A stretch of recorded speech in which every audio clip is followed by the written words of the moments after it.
So we are coming into the second part of the programme. A lot of texts and calls coming in regarding the cycling issues, regarding different matters.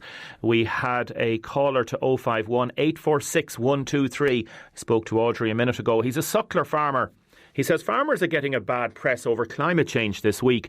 But what people don't realise, when corn crop in the United States is grown, it produces 40% more oxygen than the entire Amazon forest. I presume you're 100% right on that. I haven't checked out that fact. He says people don't take into account grass and ditches and trees that produce oxygen on farms too.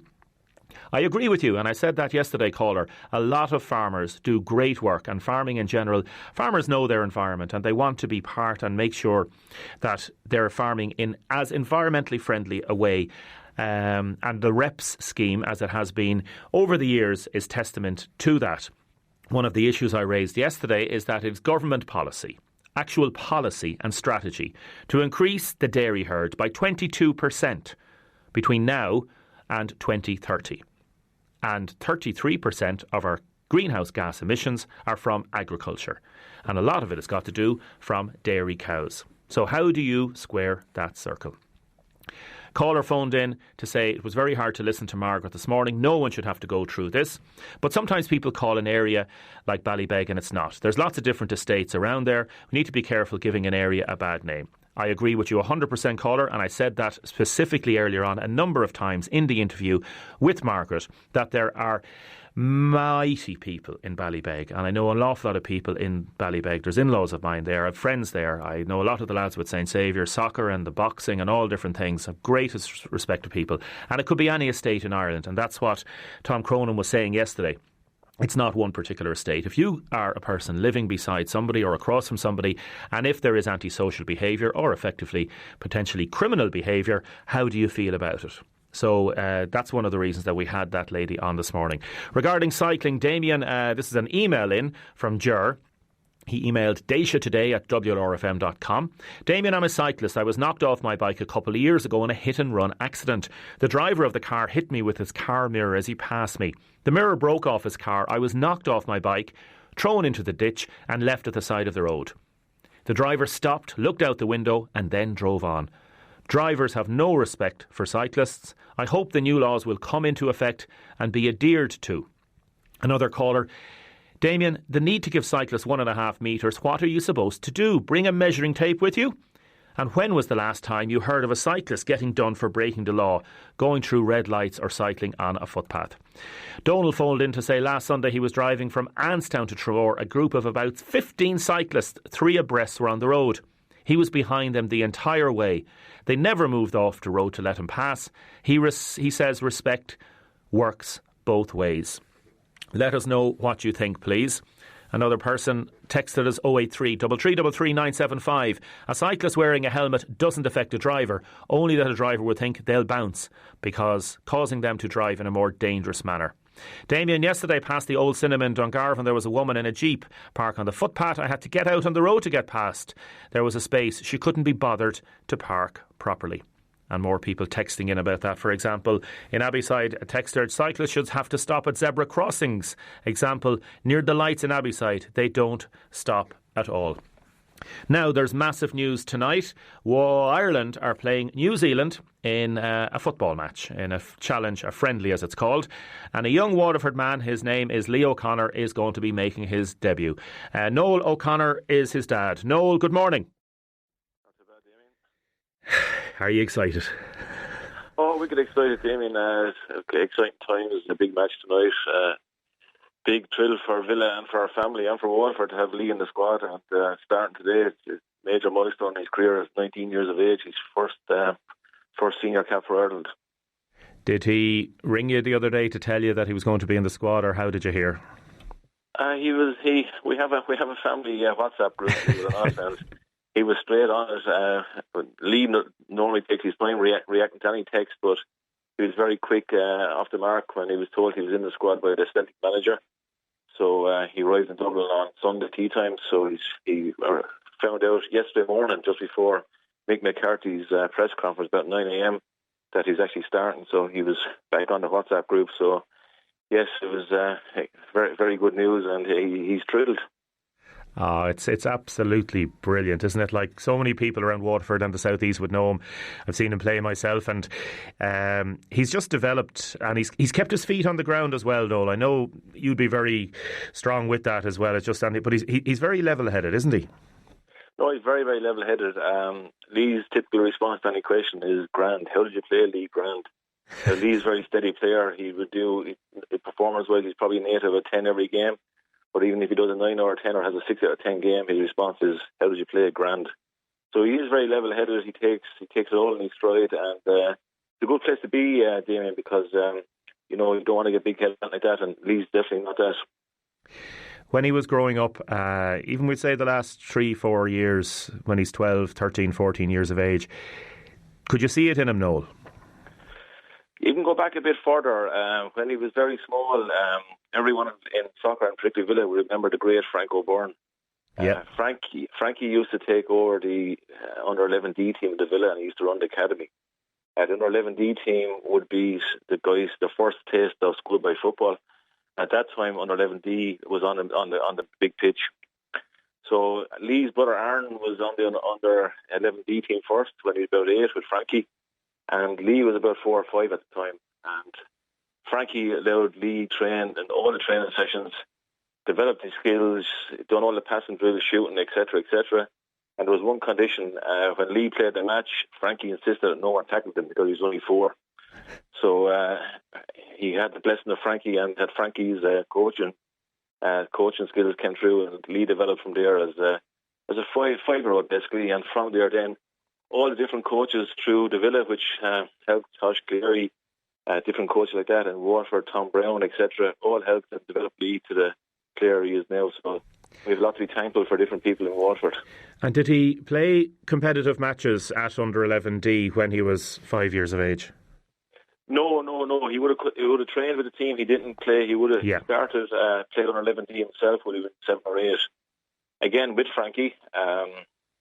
He was still the manager at that stage, so he would have been when he only started playing competitively when he was 7 or 8. But he was definitely training with the guys with Aaron's team when he was 5 years of age. And it shows, Noel, we talk about in Iceland and different parts of the world, the training at a younger age is as important at that age, that development age of 4, 5, 6, 7, 8, even more important. And Frankie it is so important, isn't it? Yeah, when you compare the system in Ireland, when you go over to England and you see all the different academies and how they work and how they train on a daily basis for kids as young as 5 or 6, their training hours could be 4 or 5 days training sessions a week, whereas in local football you might be lucky to get 2 training sessions a week. Yeah. So when you're comparing against players developing over time and the amount of training hours they put in, the Irish kids are at a disadvantage because you don't have the ability to train every day. But you have to have hats off to everyone in Waterford. It's a great achievement for everyone involved in schoolboy football in Waterford to see Lee again. He's the first senior captain now for Ireland. Tell us what's going to happen this evening or this afternoon. Are you all heading up? And Well, we're all heading up now. The plan is to finish work at 1:30 and collect down. Aaron is off today, so that's Lee's brother. So he's travelling up with some of his friends. So we're all heading up then, and we'll stay overnight, and we'll enjoy the occasion. So we're a very proud family at the moment. And I know there's a fair group going up from Villa as well, and there'll be a lot of There's a big gang going up from Villa today. I know our chairman Paul Morrissey, Neil Kelly, Shane Keogh, Conor Code, Larry Donovan. There's loads going up, so it's great to see as well. And just wish good luck to Derek Williams, another Waterford player who's on the team tonight as well. Very much so, yeah, very much so. Listen, have a great time, Noel, and does Lee have any little idiosyncrasies before the match? Does he do any? Does he put on the left boot first or the right boot or any little? No, what you might see with Lee tonight now, you might see a little bit of tape on the left hand, down by his front part of his hand. He sometimes puts on that. He just a tradition he has by his wrist. Tradition he has for a long time now. We'll keep an eye out for that tonight. No, safe travelling. Hello to all your family, and the very, very best of luck to Lee tonight. Thanks, Damien. Thanks for that. Thanks very much, Noel. And as I said, a special mention to the Williams family as well. I know there's a lot travelling up from Tramore. Derek Williams is in the squad. We didn't do anything with Derek this morning. We're going to do something hopefully later in the week or next week, and it's a massive thing. Derek is going to be playing left back. It's his third cap, and Derek, congratulations and well done. It's fabulous time. Now we're going to have a quick chat with Mr. Conroy. Jim, good morning. Good morning, Damien. How are you? Good, thank you. Thanks for staying on the line. Apologies for the little bit of a delay there. Tell me a little bit about yourself, Jim. How many years have you been putting up the Christmas lights in Dungarvan? We're not really at them very long, about 29 years. Not at them very long. 29 years. Yeah, it's a long time, all right, isn't it? And for people that don't know you, are you a contractor? Are you an electrician, or what do you do as such? But I've been contracting for years, but we're just slackening off a small bit now, you know. Right. Now, Waterford Council, it seems they're saying they've subsumed Dungarvan's Christmas lights contract into a public lighting tender on the grounds of health and safety. And the Dungarvan Observer and the Leader, and it's the big talk in Dungarvan this week. Technically speaking, says Director of Corporate Culture and HR, Kieran Kehoe, they were legally obliged to do so. Now, I know there's some correspondence that you can't go into because of GDPR and different things like that, but you basically have not got the contract. Is that it? No, that's right, yeah. Didn't go for tender at all this year.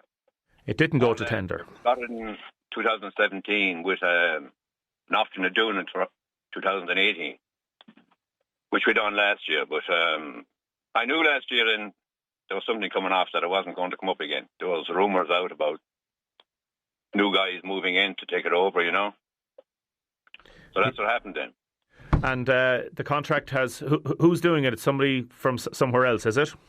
I think they're from Kilkenny. They do street lighting repairs for the ESB and all that kind of work. Right. And how do you feel... There was nothing actually wrong with the lights in Dungarvan. All these circuits in Dungarvan, they're all protected by combis on every circuit. So if anything goes out, it trips, bang, straight away. As we know over the year, at Christmas, because we're in and out like yo-yos, resetting them, you know? Yeah. But from a safety standard, there was nothing wrong with them. Now, granted, a lot of them are probably there with 30 years. They want to be redone, revamped. But safety-wise, I don't know what they're on about there. And were you given the option, were you called in by the council and said, listen, here's the options on this, or why don't we look at this, or... No. No. We often give them ideas about replacing new bits of stuff here and there, but never really happened. No money. And then this happened. Yeah. Now, I know the council have been quoted in the paper, and Mr. Keogh's been quoted saying responsibility for the Christmas lights is now part of the public lighting remit, and that the director elaborated up to 85% of connections for Christmas lights come off the public lighting system. You cannot have one contractor working on public lighting installations and expect another legally or technically to have responsibility for something he or she does not control. Yeah. What do you think of that the council's explanation? Yeah. Well, when they say public lighting system, what they mean is it's metered from the public lighting system. They're not actually plugged into the actual lighting in the town. Do you understand me? Yeah. They're all fed from separate supplies, no bearing on street lighting. You know what I mean? I do, yeah. Now, there's no bearing with actual street lights, but it's governed by the actually metering of the supply. So, you basically... putting in under that other web then to give that answer off to them. You disagree with the council's analysis on this? Well, the analysis is a bit funny, really. They want to really, make it a bit clearer when they say about public lighting. One will get the impression that they're plugged into a lamppost or something. That's not the point. Yeah. There's 4 or 5 different outlets in Dungarvan pulled by hand-off auto switch, you know. That powers different sections of the town. So it's completely independent from street lighting. And... is it? You don't have to say, but I presume it's worth a few bob in terms of it's important to do it, and it's business for you that you're not going to have now. That's quite true. Yes, there wouldn't be a lot out of it now, as you know yourself, you know. But it was nice every year to see it all lighting. Like it was built up over the years. Chamber used to come in with bits and pieces. new bits here and there. Next thing, get built up to what you have now. And hopefully they'll like it again this year. And is there any way back for you on this, Jim? Would you be interested in saying to them, come on now, lads, let's see if I can do this next year, for example? No, I wouldn't think so. We always thought we'd bow out gracefully, you know. But when you leave with a size 9, you don't feel like coming back. I don't think so, no. You feel you've got a kick up the arse on this, do you? Oh, yeah. Could be size 10 too. Size 11? Oh, yeah. Could be 11. But anyway, last summer there, 17, there was a big job on the quay in Dungarvan, got to do with Christmas lights. Part of the normal Christmas lights to revamp them because they were out of date. So we sent a tender off down to Waterford for them. And my lovely tender never arrived in Waterford. So I partly guessed into something in the pipeline. I think the guys are doing it now, done the quay, redone it. But my tender never arrived in Waterford for some unknown reason. I might have to have chatted on post, but I went anyway. They never got it. There are a lot of people texting in, Jim, saying it's an absolute abomination, a lovely family being treated in a horrible way. Others people saying Jim did a great job on the lights for years. They were never tested during the day, so the children didn't see them turned on until the official day. Yeah, there is laugh letter. You don't believe how much work is actually in the lights, you know, because every summer you could spend probably 5 weeks repairing them. And then you put them back into the store and they're ready for hanging. But I think they came out this year as they went in last year. I'm not too sure now, I can't say. So there could be problems with them, hopefully not. But between repairs and hanging them, there's a lot of work. And did you have, again, quoting Mr. Keogh in the paper, he says, resolutely defending the new arrangement, he referenced a new contractor as one who had all the necessary equipment and staff, response times built into the contract and committed to conducting any repairs with immediate effect. I presume you did all the repairs, as you say, and... Oh, yeah. You'd have to do them beforehand, yeah, before you go out, yeah. Otherwise, you're wasting your time. And were you... Up in the heist, you know? Yeah.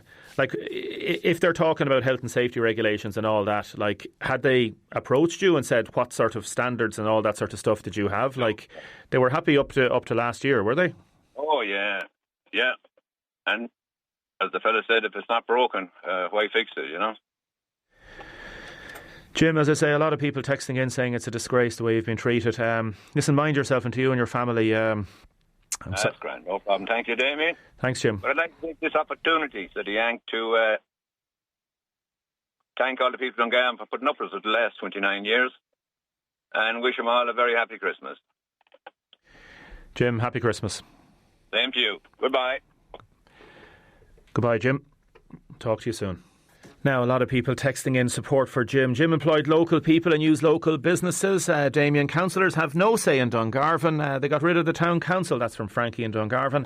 Damien, beware of the cat's lights.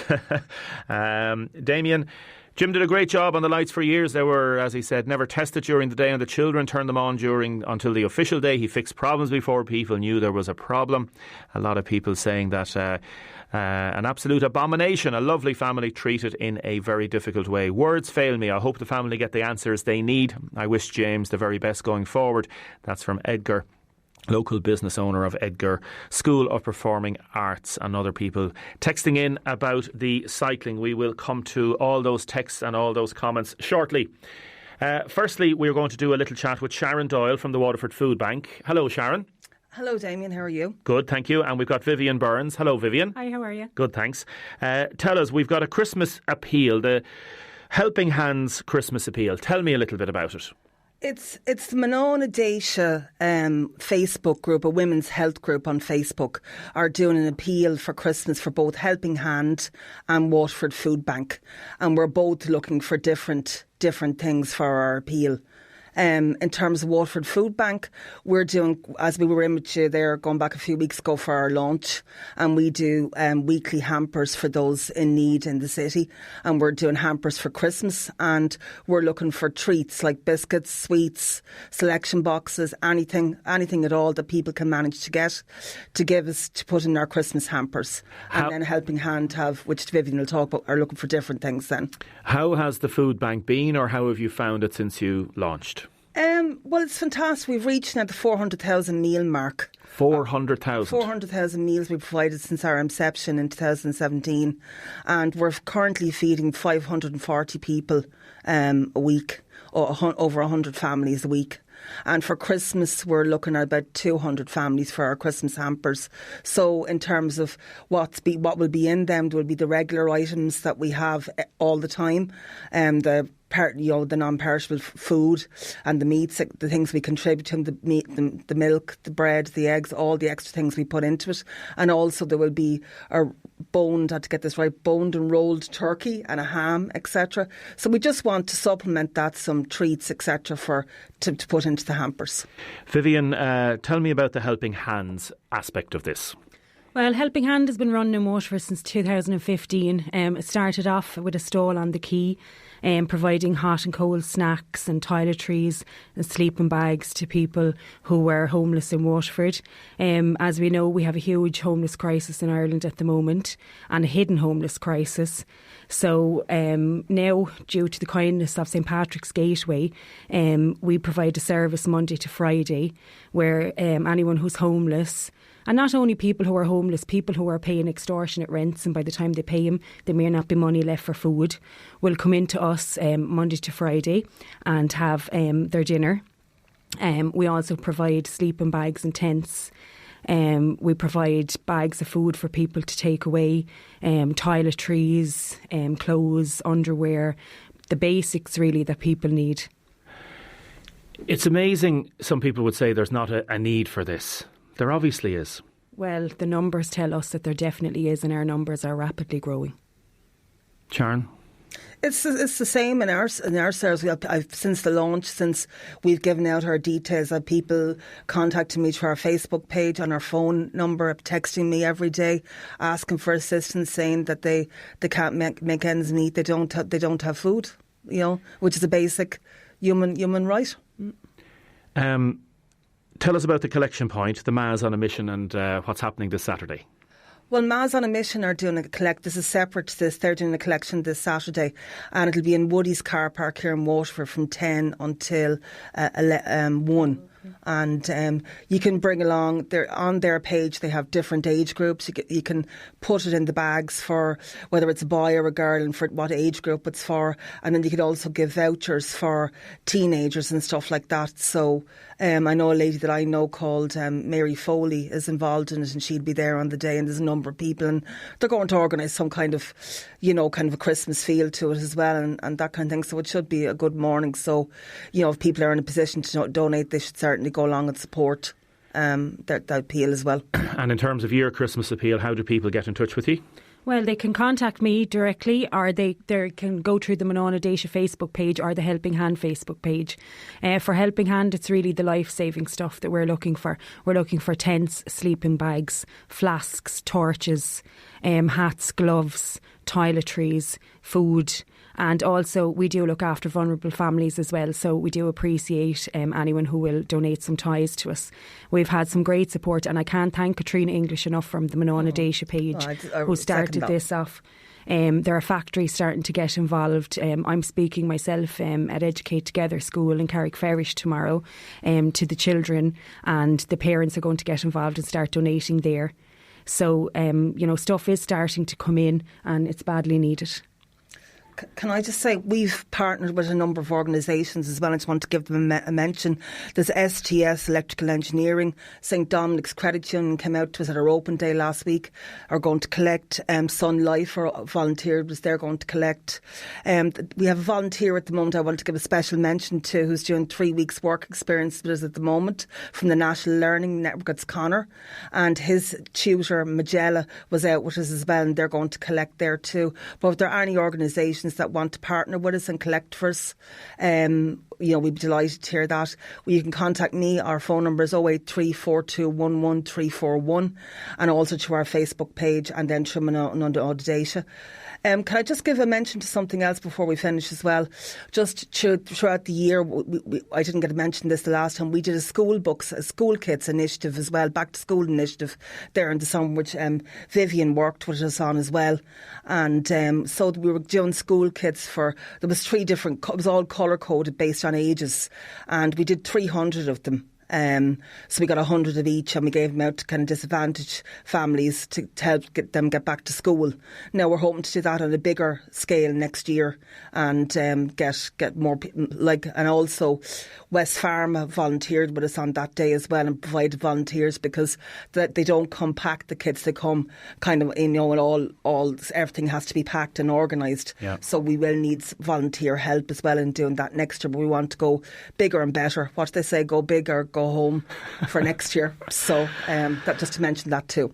Sharon, thanks so much for coming in. Mm-hmm. Vivian, thanks so much for coming in. Really appreciate it, and continue the great work. Thanks a million.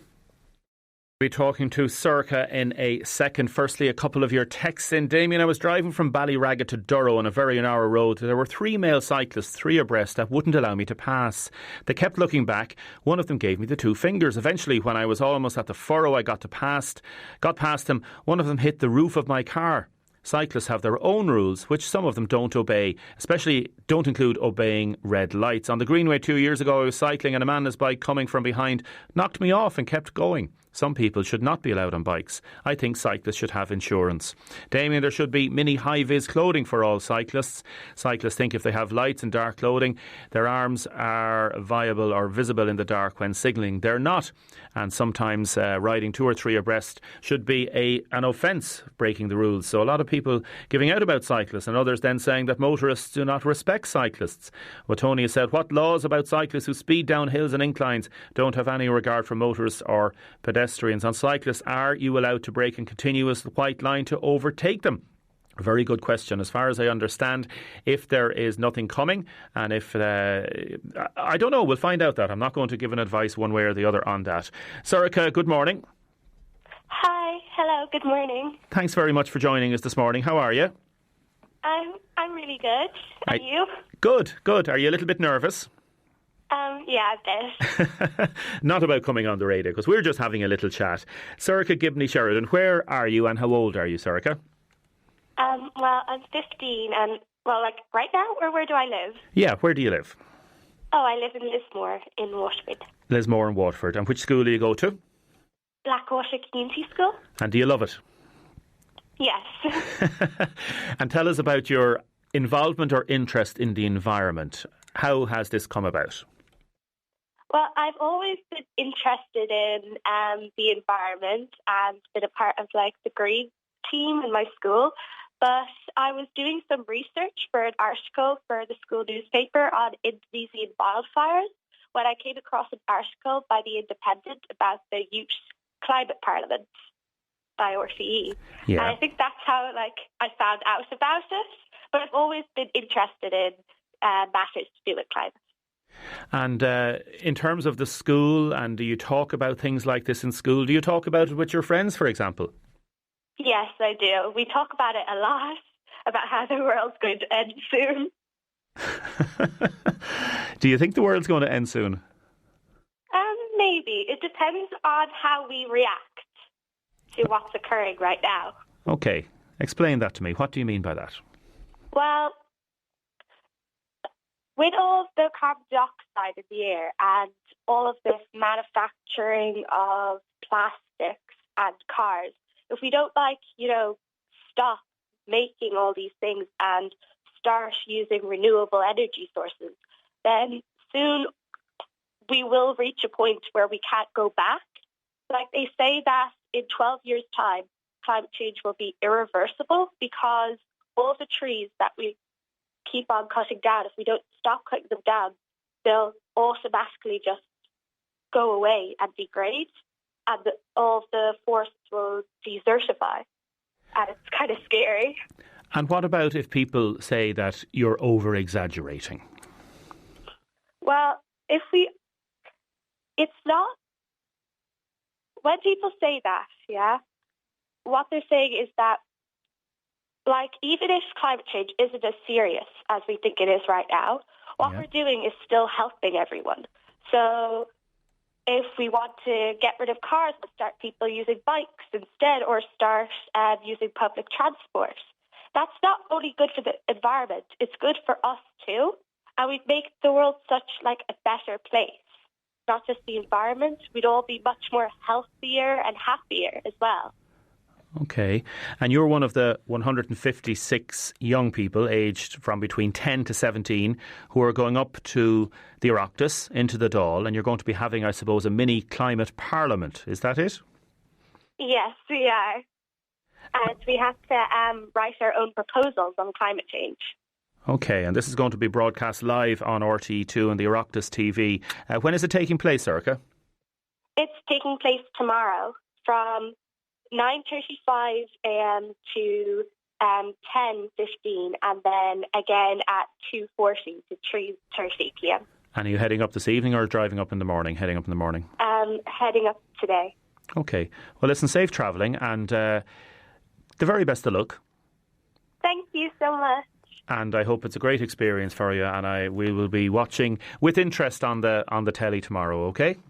Okay, thank you. Bye. Bye. Have a good day. And you. Thank you very much. That's Erica Gibney-Sheridan from Lismore talking about her plans and her aspirations and her hopes and her fears. One of the many children taking part in this, and a lot of children, youngsters, did apply to go on to one of the 157. Let us know what you think. 083 3333 975. Damien, a lot of cyclists use Dromana Road near Cappoquin. I was travelling on that road last Sunday. There were 6 cyclists taking up the entire road. They must have thought it was a one-way road. It wasn't for the faint-hearted. Damien, and cyclists should have insurance if they're on the road. John in the City, more utter nonsense from Shane Ross, trying to look busy in case anyone goes to courts. It will be immediately thrown out. It will be unworkable, says John in the City. Michael says he walks in the Greenway almost every day and cyclists don't ring the bells to warn people walking when they're coming from behind. He says there needs to be a bylaw passed by the council they'll have to warn people when approaching. What do you think? Let us know. Text or WhatsApp us 083 3333 975. And a lot of people texting in, particularly from the Dungarvan area. Really, really awful how Jim Conroy has been treated. 29 years of great work carried out by him and his family. Support local. That's from Niamh, and a lot of texters in that same manner. Now, welcome back to the programme. Keep your texts and comments coming in. Damien, it's a disgrace. Jim Conroy always did an excellent job and was never any trouble with the lights. They are fabulous. Other people texting in on the same vein. Good morning, gentlemen. Morning. How are y'all? Good. Very good. You got out of school? Yeah. It's a good excuse, isn't it? Yeah, brilliant. James O'Shea, Aaron Walsh, Sam Walsh, Robert Frost, Jack Sharvin, all fifth-year students, all in De La Salle. Yep. We interviewed you, when is it, a couple of months ago, 3 or 4 months ago, I'd say it was, yeah. Tell us, James, starting with you, remind people about this project. So the project is called F1 in Schools. It's a STEM competition, so that involves science, technology, engineering and maths, but I suppose there's a lot more to the project than just those aspects. There's a whole financial side to it as well, with actually gaining the sponsorship. So we went to our national finals in April, and then we qualified to go to our the world finals in Abu Dhabi. So now we're going to the world finals this Tuesday coming over in Abu Dhabi, and we're representing Ireland, so it should be a fantastic trip for all of us. Jack, what did you have to do to get into the final? So to get into the World Finals, we had to basically create 2 portfolios. One was a marketing portfolio and one was an engineering portfolio. And we also obviously had to manufacture the car itself.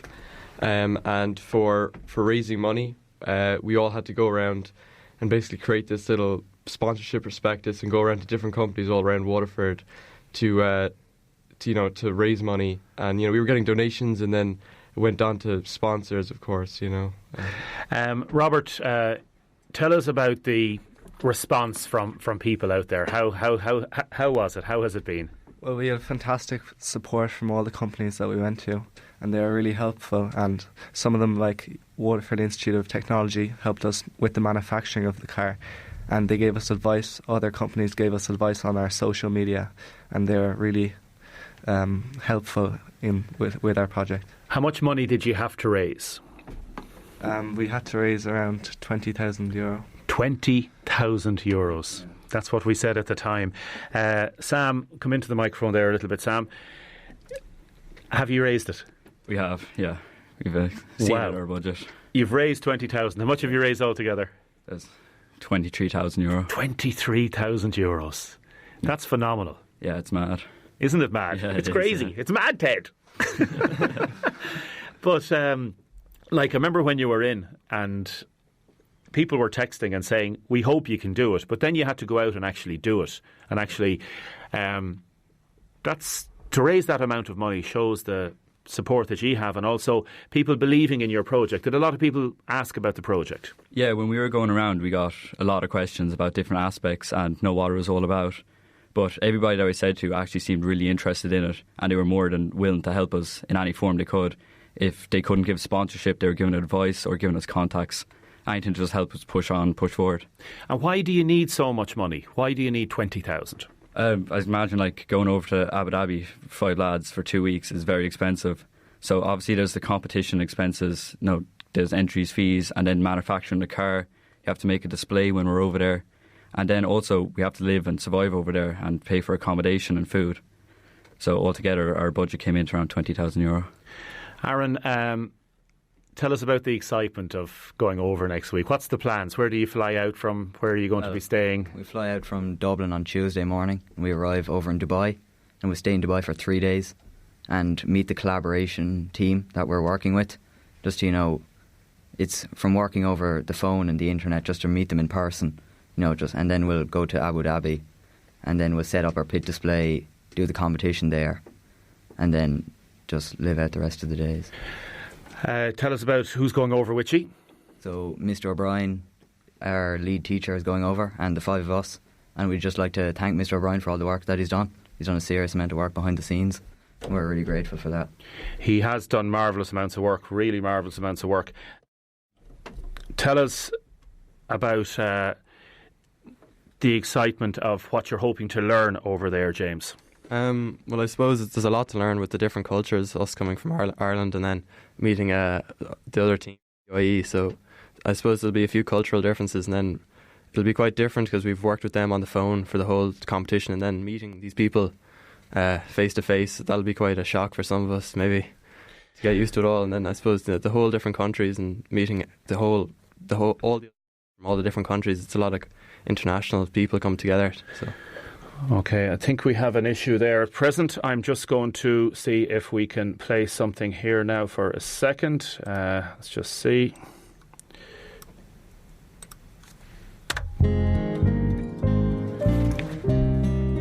Contact somebody quick.